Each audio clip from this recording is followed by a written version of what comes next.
Sister Maeve tells me she is dying. Once upon a time, Maeve performed a miracle before my eyes, a multiplication of the loaves and fishes that has ever since informed my vision of the holy, the sacred, my limited vision and understanding of God. It was coming up to Christmas, and students had been dropping in tins of chocolates to the Jesuit Study Support Centre in Ballymun, and, naturally, I made myself available over lunch breaks to help in this great task of devouring the sweeties. At some point on one of these lunchtime confabs, all the brightly coloured foil-wrapped treasures had been scoffed, save for one wee, lonely chocolate sitting on the plate, what the French call the piece of shame.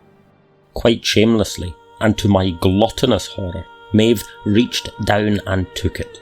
She carefully unwrapped it and placed it in front of her on the table. Then, taking a butter knife, she proceeded to cut this little chocolate into pieces, enough for everyone at the table to have a taste. What was originally but a morsel had been broken and shared out, and the miracle was this. The smaller fragment we all received from her hands had somehow increased in size. This simple gesture had added value to a simple little sweet. It had spared everyone the shame. At the same time, it incorporated all of us into the one experience of friendship and community.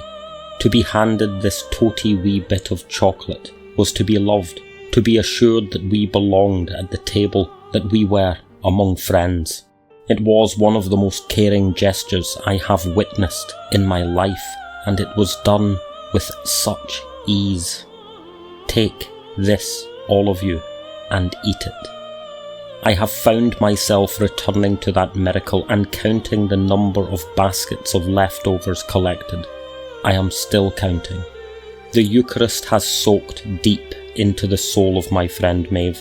She has been transformed, as she transforms everyone and everything around her. Maeve is my go-to reference for theosis, the mystical change the faithful experience in their becoming like God. Maeve is like God. She is one of the finest examples of humanity I have ever known. She is truly alive, her name written indelibly in the book of life. In God we have our being and life, and it is the nature of such life to live.